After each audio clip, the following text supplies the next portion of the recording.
Elle aura marqué l'histoire de la musique congolaise par ceci.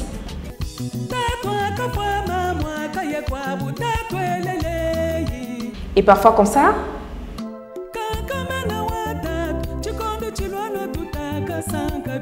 Des chants anthologiques comme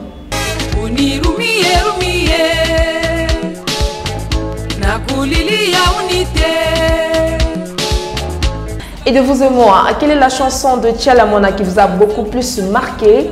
En entendant votre réponse, voici mon coup de cœur.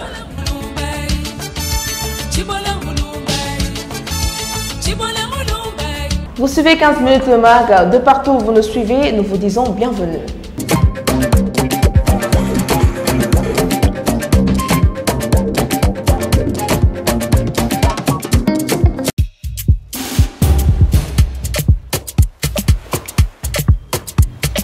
Minutes le mag, c'est aussi sur les réseaux sociaux. Suivez votre émission sur la page Facebook 15 minutes T8, mais également sur notre compte YouTube 15 minutes TV. Likez, partagez les meilleurs contenus que vous offre notre magazine. Des informations de première main à retrouver sur votre tablette, smartphone ainsi que votre ordinateur. Activez la cloche de notification pour ne rien rater de notre contenu. 15 minutes le mag, partout et avec vous.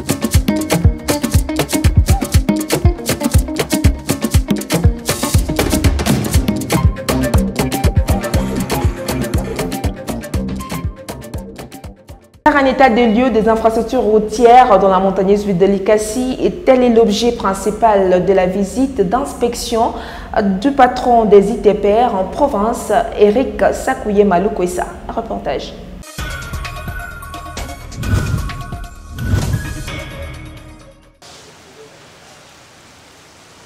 La pluie qui s'est abattue à Likasi n'a pas altéré l'enthousiasme du nouveau patron des infrastructures en province, Eric Sakuyema Lukwesa, d'effectuer sa première visite d'inspection de la voirie urbaine de Likasi.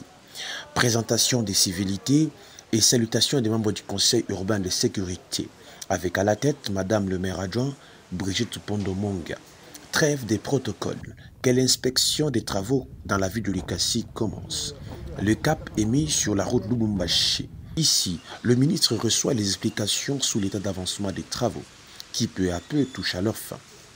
Accompagné du directeur provincial de l'OVD, le ministre s'est rendu dans la commune de Chitouro pour s'assurer de la qualité des travaux effectués sur certaines routes. Motif de satisfaction, le patron de JTPR en province a également demandé la célérité dans l'exécution des travaux. Loin de s'accorder un répit, Eric Sakuyema Lukwesa s'est rendu près du tunnel. Ici, d'un œil d'ingénieur, le ministre ne laisse rien où son regard ne passe ni repasse.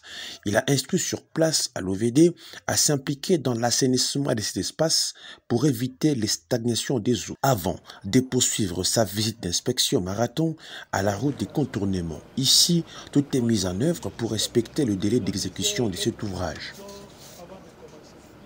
Sur l'avenue Lumumba, la route qui mène vers le nécropole Sapin 1, Eric Sakuyema a bravé ses eaux.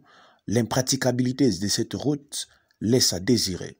Touché par le non-avancement des travaux sur cette route, le nouveau patron des ITPR n'est pas content. Ce n'est pas ça. Ce n'est pas ça.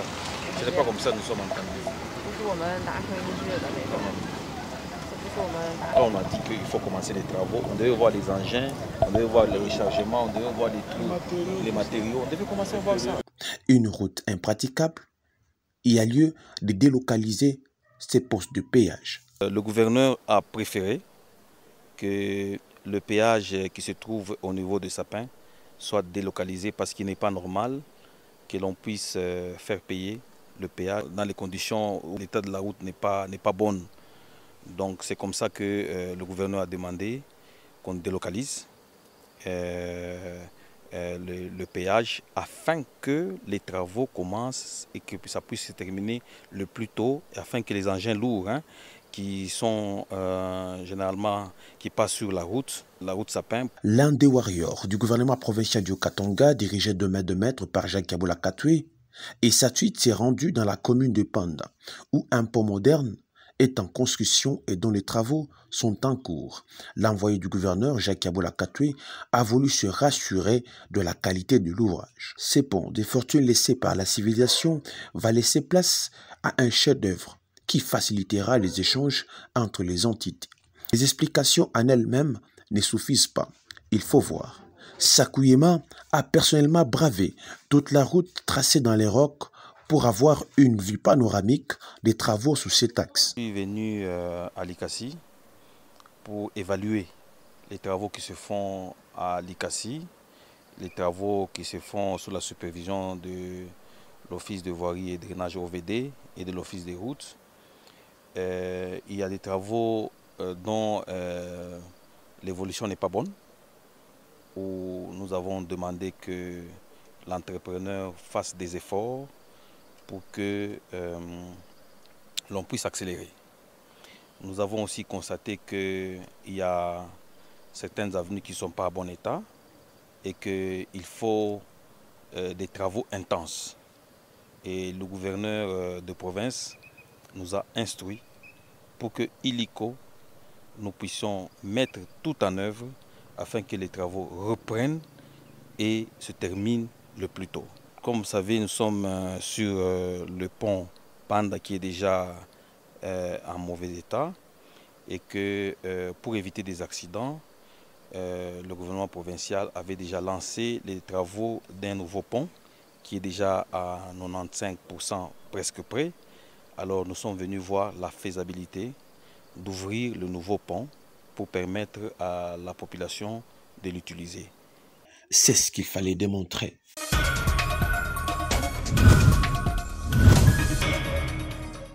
Et décryptons l'actualité à présent. Joseph Tchibangou est mon invité. «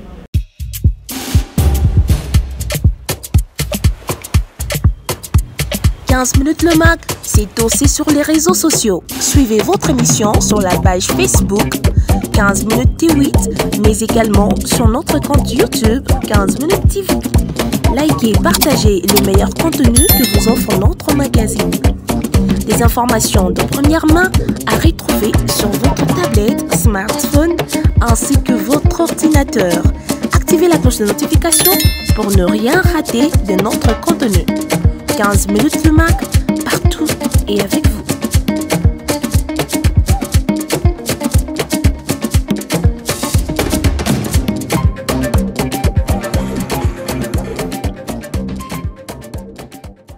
Et vous l'avez bien constaté, fidèles spectateurs de 15 minutes le MAG, je suis avec Joseph Tchibangou à qui je dis bonjour et bienvenue dans 15 minutes le MAG. Merci et bonjour Ornel Andala, bonjour à nos téléspectateurs qui nous suivent de partout à travers le monde. Et depuis son installation, c'est pour la toute première fois que le nouveau ministre, le nouveau patron des infrastructures, Eric Sakouyema Lukwesa, a effectué une visite d'inspection dans la ville montagneuse de Likassi. Effectivement, c'était une visite marathon d'inspection parce qu'après la remise et reprise, certes qu'il a eu des éléments de manière théorique, alors qu'il fallait concilier la théorie à la pratique. Donc venir inspecter les différents chantiers au niveau de la ville montagneuse de Likassi, eh bien, son Excellence, Monsieur le ministre des ITPR en province, les Warriors, une compétence au service de la province, il est venu, il s'est rassuré, il a inspecté chantier après chantier. Il a commencé par la route Lubumbashi, qui est un travail qui a duré pratiquement pour un travail de qualité, c'est ce qu'on voudrait. Et il a visité la commune de Chitourou où il y a des travaux qui sont en train d'être faits. Il a visité également la route de contournement pour voir à quel niveau ça bloque, l'état des lieux de la route de contournement. Donc c'est un ministre travailleur. Donc c'est un ministre, allez voir, il imprime le travail, il imprime les sérieux. C'est donc Jacques Yaboula Katoué a tiré dans sa réserve pour finalement avoir un ministre compétent, donc l'homme qu'il faut à la place qu'il fallait. Donc il a visité également la route Kamagnola qui pose problème, Lumumba finalement qui pose problème, qu'il faut travailler à tout prix, et notamment les problèmes qu'il fallait délocaliser ce péage, ce poste de péage qui se trouve à ce niveau-là. Et donc un ministre travailleur. Il a terminé par sa visite par le pont Fachi-Béton qui lui est dédié pratiquement au niveau de la commune de Panda par le bourgmestre Pamphile Kibeka Mofia. Et voilà, Joseph Tshibangou, est-ce que vous pensez que Eric Sakouyema est l'homme qu'il faut à la place qu'il faut, surtout qu'il faut rappeler aux téléspectateurs que le nouveau patron des ITPR fut conseiller technique du gouverneur de province Jacques Aboulakatou. Effectivement, Eric Sakouyema, c'est l'homme de la situation. Monsieur Lukwesa, c'est d'abord un technicien.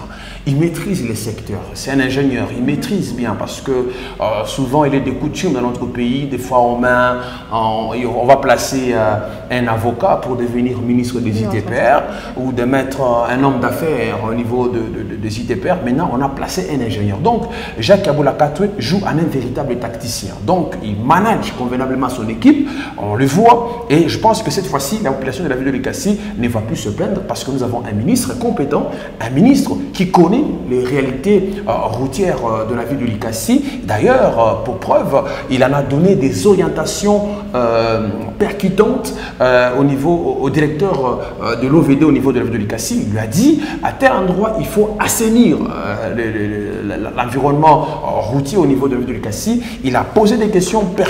Je pense que c'est l'homme de la situation et nous avons besoin, et le souhait de la population de la ville de Likasi, c'est de voir ces warriors des ITPR en province s'impliquer corps et âme pour que des chantiers qui sont restés inachevés pendant des années dans la ville de Likasi puissent se terminer pour que qu'on entame d'autres routes à Quartier Mission, Kampoupi, à Panda, un peu partout. Donc nous avons vraiment confiance en ce ministre et je pense que personnellement j'ai vu son attitude. Il a gravi des kilomètres à pied avec pratiquement toute la délégation qui l'accompagnait. Bon, en fait, on était un peu essoufflé. Bon, c'est d'abord un sportif.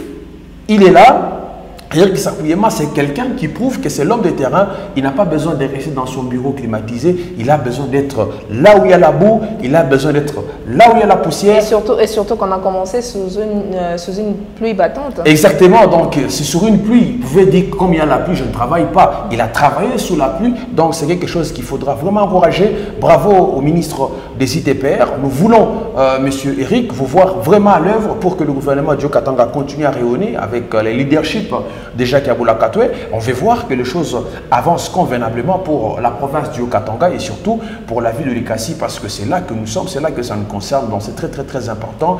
Et voilà, nous attendons plus de vous, plus de travail, plus de redevabilité sociale et pratiquement, c'est ce qu'on attend. Université de Likasi, soleil levant, passion de science, de conscience, des collines inspirées de la ville de Likasi. Ouais. Et Joseph Tshibangou, nous allons parler autre chose à présent. La DICACHID est désormais l'hymne universitaire de l'université de Likasi. Oui, effectivement, c'est avec beaucoup plus de joie et d'enthousiasme que nous avons appris que l'université de Likasi, à l'instar bien entendu de l'université de Lubumbashi, Nikini, etc., que l'université de Likasi a désormais, où les étudiants peuvent chanter la DICACHID. À Lubumbashi, c'est la Kassapart. Ici, c'est la DICACHID, donc l'hymne des étudiants. Hein, ils vont chanter pour l'université de Likasi. Voilà, Joseph Tshibangou, je rappelle que vous êtes un ancien de l'université de Likasi. Oui. Et quelle lecture faites-vous en tant que communicateur par rapport à cette hymne? Moi, je suis très content. Pourquoi? Parce que déjà avant, lorsque je reviens sur sur des exposés que j'ai eu effectués à l'université de Likasi, nous parlions à son temps de la communication institutionnelle de l'université de Likasi. Donc, les outils de communication de l'université de Likasi, c'est l'hymne ou la DICACHID entre parmi les outils institutionnels de l'université parce que les étudiants comme les enseignants de cette institution vont à travers cette chanson s'identifier davantage à l'université, n'est-ce pas, de la population. Donc ici, cette hymne apporte une dimension communicationnelle des étudiants et des enseignants de cette université. Donc ils doivent s'approprier cette hymne, la chanter et surtout ça va être bien le jour de la collation des grades. Voilà, je voulais exactement dire que cette hymne tombe vraiment à pic, surtout que la collation des grades c'est pour le 22 décembre déjà. J'invite vraiment les étudiants et étudiantes de l'université de Likasi de s'en approprier et imprimer s'il les faut. Il faut lire. Oui, il faut vraiment lire. Et il appartient aux enseignants de véhiculer parce que c'est pour la première fois, depuis que l'Université de l'Ikassi existe, pour la première fois que 12 ans après que l'Université de l'Ikassi a l'hymne, la Dikachid. Bravo au recteur de l'Université de l'Ikassi, les recteurs innovants, qui apportent beaucoup de choses. Donc bravo au professeur ordinaire Mpalamba Louis, bravo pour ce travail. En tout cas, nous allons tous chanter la Dikachid pour l'honneur de notre université, le Alma Mater, l'Université de l'Ikassi, très important. Voilà, nous allons tous chanter la Dikachid pour l'honneur de l'Université de l'Ikassi qui nous a tous d'ailleurs formés. Voilà. Nous disons merci à tous les professeurs et surtout à monsieur le recteur de l'Université de l'Ikassi, Louis Mpalamba. Voilà, ça sera tout pour cette rubrique.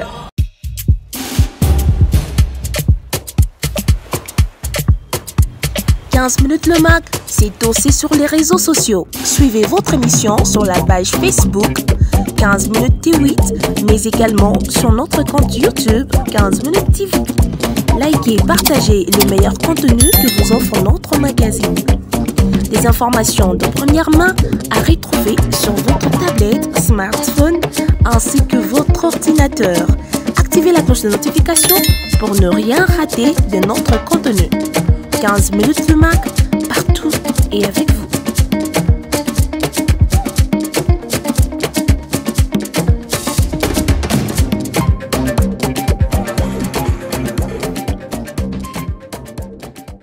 La mort de la reine d'Omotouachi n'a pas laissé indifférents les Congolais amoureux de cette musique folklorique rendue moderne par Tchalamona. C'est notamment Jean-Marie Kassamba, opérateur culturel, qui fut d'ailleurs figurant dans un titre de Tchalamona, Menteur. Ma sœur, tu sais que nos maris sont devenus plus politiciens que les politiciens même. Ils mentent comme ils respirent. Et ils sont jamais rassasiés. Ils sont dans toutes les sauces.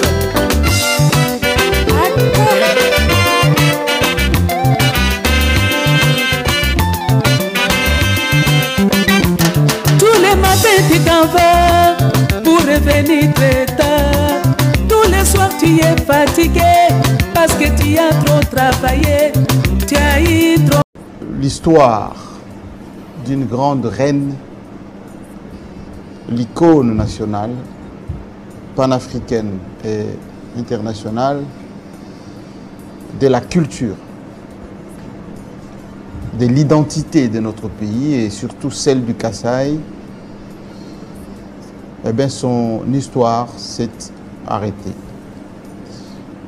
Tchalamona est parti à 64 ans, de suite, bien sûr, d'une maladie